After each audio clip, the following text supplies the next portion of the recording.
Persuasion, Understanding Bias. What you'll learn in these readings.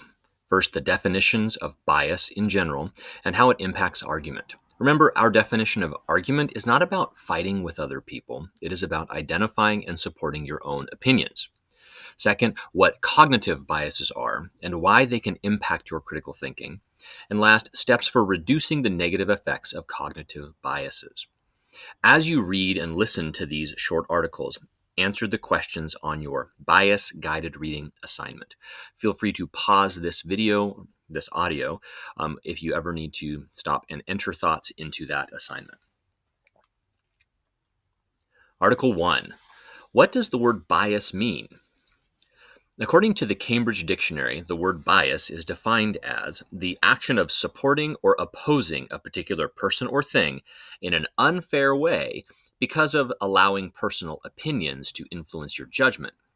In other words, we express biases when we give too much power to feelings and opinions rather than facts. There are plenty of situations where having a bias is no big deal. If you don't really enjoy romantic comedy movies, for example, this is a harmless bias that might lead you to dislike the movie It Ends With Us, but enjoy the psychological horror movie Us. Similarly, you might feel like a certain athlete is cocky and overrated, Tom Brady, and therefore be biased in a way that meant you always rooted for him to lose, no matter what the facts and statistics said about his quality as a football player.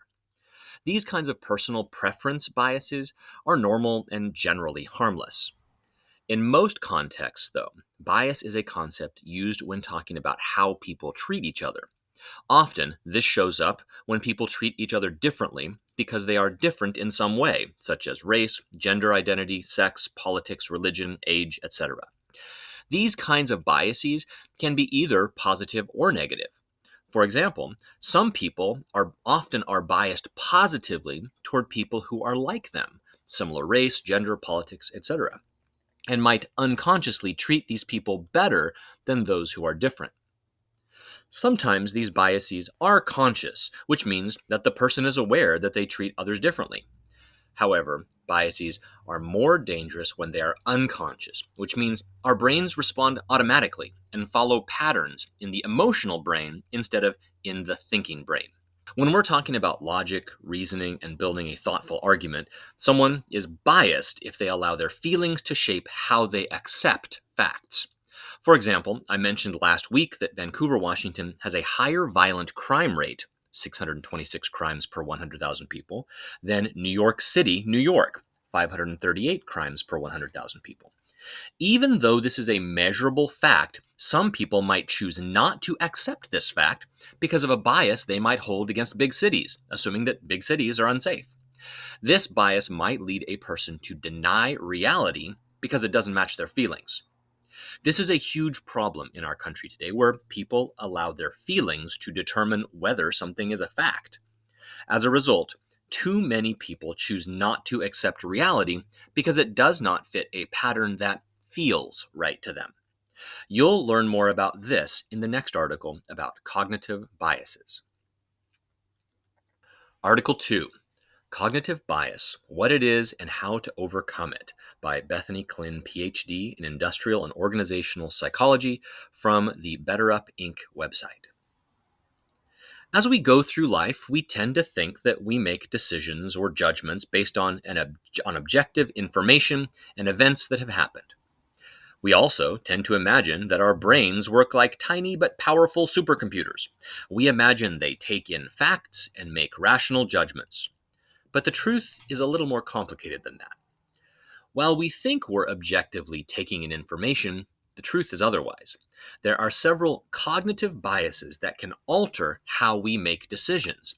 These unconscious biases can lead us to make inaccurate judgments and also make us behave in irrational ways. Let's look at some common forms of cognitive bias and how we can overcome them. What is cognitive bias, and how does it impact our way of thinking? At their core, cognitive biases are our brain's attempt to be efficient and make decisions quickly. They serve as mental shortcuts so that our brain can speed up information processing. They help us more quickly make sense of what we're seeing and move on to make a decision. In a sense, they're considered an adaptive tool. These mental shortcuts exist to make our brains more efficient, but instead, they can create systematic errors in our ways of thinking. This is because they rely on our perceptions, observations, and experiences, and not on actual facts. In reality, we see the world through our own set of filters and make decisions based on them. It's important to acknowledge that these filters aren't factual. Instead, they reflect our own particular perceptions and experiences. These biases can lead us to avoid information that we don't like or don't want to see. Additionally, they can cause us to see patterns that don't exist. While many of the cognitive biases we experience are unconscious, we can take steps to avoid them. Before we delve into avoiding cognitive biases, we need to understand these biases and where they're most likely to show up. What are the signs of a cognitive bias? There are some sure signs we can tune into to help us determine if a cognitive bias is interfering with our decisions. Although these signs might be easier to spot in others, we can work to recognize them in ourselves. Signs that you could be experiencing cognitive bias include only listening to news outlets and stories that confirm your opinions, attributing other people's success to luck, but taking personal credit for your own accomplishments, constantly blaming others and outside factors if things don't go your way, assuming you're always correct, assuming that everyone else shares your same opinions or beliefs. Common types of cognitive bias and examples. Amos Tversky and Daniel Kahneman first introduced the idea of cognitive bias in 1972. They demonstrated that people often made judgments and decisions that weren't rational. There is now research across the fields of social psychology and behavioral economics confirming dozens of cognitive biases. Usually, these cognitive bias examples are due to ignoring relevant information, or they're due to giving weight to an unimportant but salient feature of the situation. Let's look at some common biases that receive the most research attention and have the greatest impact on how we navigate the world. Confirmation bias. This self-serving bias refers to our tendency to look for information that confirms what we already believe, and we ignore information that would disprove our beliefs. If we only accept info from news sources that confirm our particular political or social views, we're likely experiencing confirmation bias. Anchoring bias. This bias refers to our tendency to rely too heavily on the first piece of information we receive. Later information may even contradict these early facts. An example of anchoring would be seeing a house that costs $1 million and then seeing a second one for $500,000 and feeling as though that second house seemed inexpensive. If instead we'd first seen a house that cost $200,000, we'd feel differently about that $500,000 house. In-group bias. This bias causes us to support or believe in those who are in our social group while not extending that favor to outsiders. Examples happen when we find out we like the same sports team or we went to the same university as another person. Then we automatically assume that they must be a good person simply because of this one factor we have in common. Fundamental attribution error. This bias, also called the actor-observer bias, refers to our belief that we ourselves act because of a situation, but others act because of a stable trait such as personality. For example, if someone cuts us off in traffic, we decide it's because of who they are. Maybe they're rude or a terrible driver. But if we cut someone off in traffic, we believe it is because of the situation. We're running late or someone swerved into the lane in front of us. It's a diagnostic error on our part. Hindsight bias. This bias refers to our tendency to perceive events as more predictable after they happen. Examples of hindsight bias occur when people see the outcome of a decision. For example, a business decision, a political decision, the underdog winning a basketball game, and they feel they knew it had happened all along. Halo effect. This bias refers to our tendency to allow our impression of others in one area to influence our overall impression. When it's reported that a celebrity we admire has broken the law, the halo effect can cause us to believe this report is false. We just like this person too much to believe it's true. Self-serving bias. This describes our tendency to claim responsibility for successes, but not failures. In other words, we blame external forces when bad things happen, but give ourselves credit when good things happen. An example of this cognitive error would be a student who credits their intelligence and hard work when they get high test scores, but then they think their teacher is at fault if their grade is low. Negativity bias.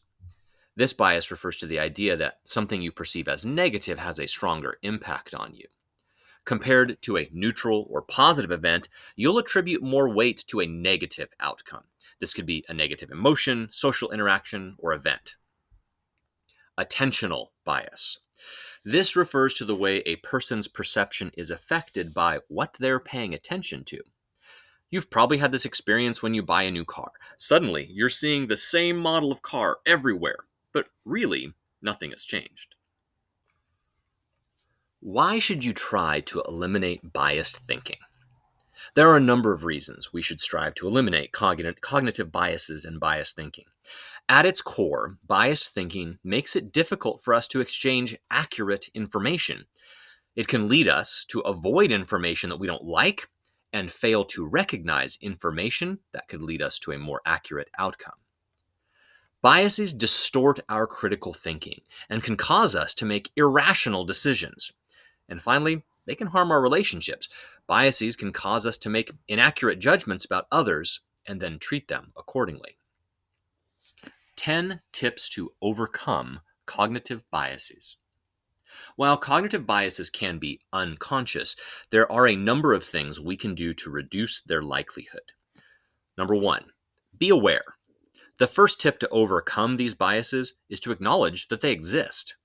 When we know there are factors that can alter the way we see things, we're more likely to be careful as we form judgments or make arguments.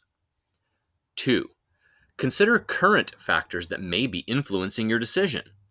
Is there anything in the current situation that could lead you to feel overconfident in your convictions or cause you to ignore certain information?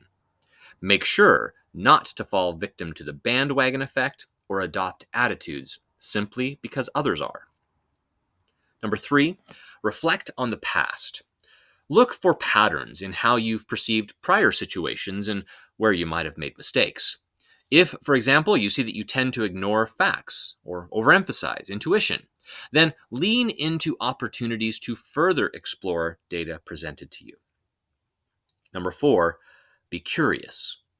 Being curious can help us avoid cognitive biases. Curiosity can help us pause long enough to ask questions. It stops us from assuming we're right.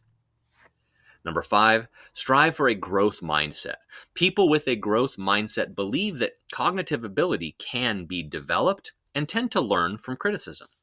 Rather than covering up mistakes, they see them as an opportunity to learn. They don't believe that factors are fixed or unchangeable. Cognitive bias modification is possible with some work and effort. A growth mindset is one of many heuristics that can help you move in the right direction. Number 6, identify what makes you uncomfortable. Are there people or situations that rub you the wrong way? Ask yourself what makes you respond this way and whether you could have a bias that's impacting your perspective. Number 7, embrace the opposite. Trying to understand an issue from both sides can make you a stronger critical thinker and help you see the world with more empathy. Push yourself to believe the opposite of your initial reaction and pay attention to what happens. Number 8, seek multiple perspectives. Solicit feedback and perspectives from others. Asking others for their input can help us find potential blind spots and stop us from being overconfident. Number 9, look for disconfirming evidence. Go out of your way to seek out information that runs counter to your existing belief. And number 10, practice intellectual humility. Intellectual humility is about remaining open to the idea that you might be wrong. Rather than blindly standing by our convictions, it's about asking, what am I missing here? Article 3. What ChatGPT says about avoiding bias. I gave ChatGPT this prompt. Please explain why it is important for a writer to be aware of their own cognitive biases when building a convincing argument to support their own opinion. Here's what the AI overlords had to say. Awareness of one's own cognitive biases is crucial for writers when constructing a convincing argument to support their opinions for several reasons. Enhanced critical thinking. Recognizing and understanding one's cognitive biases fosters critical thinking skills.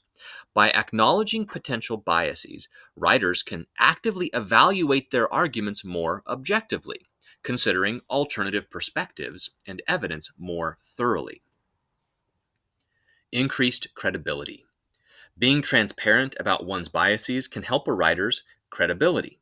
Readers are more likely to trust an author who acknowledges their biases upfront and demonstrates a commitment to presenting a balanced and well-reasoned argument. Avoidance of logical fallacies. Cognitive biases can lead to logical fallacies, such as cherry-picking evidence or engaging in ad hominem attacks. By being aware of their biases, writers can strive to avoid these pitfalls and present stronger, more logically sound arguments. Effective persuasion. Understanding cognitive biases allows writers to anticipate how their audience may perceive their arguments. By addressing potential biases head-on and presenting evidence in a clear and compelling manner, writers can increase the persuasive impact of their arguments. Promotion of intellectual humility. Acknowledging cognitive biases promotes intellectual humility, encouraging writers to approach their arguments with a sense of openness and a willingness to engage with differing viewpoints. This fosters constructive dialogue and facilitates the exchange of ideas. Alignment with ethical standards.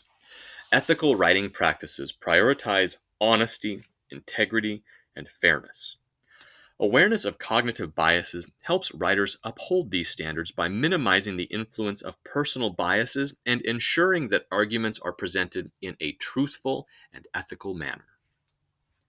Overall, being aware of their own cognitive biases enables writers to construct more convincing arguments by promoting critical thinking, enhancing credibility, avoiding logical fallacies, increasing persuasive impact, fostering intellectual humility, and upholding ethical standards.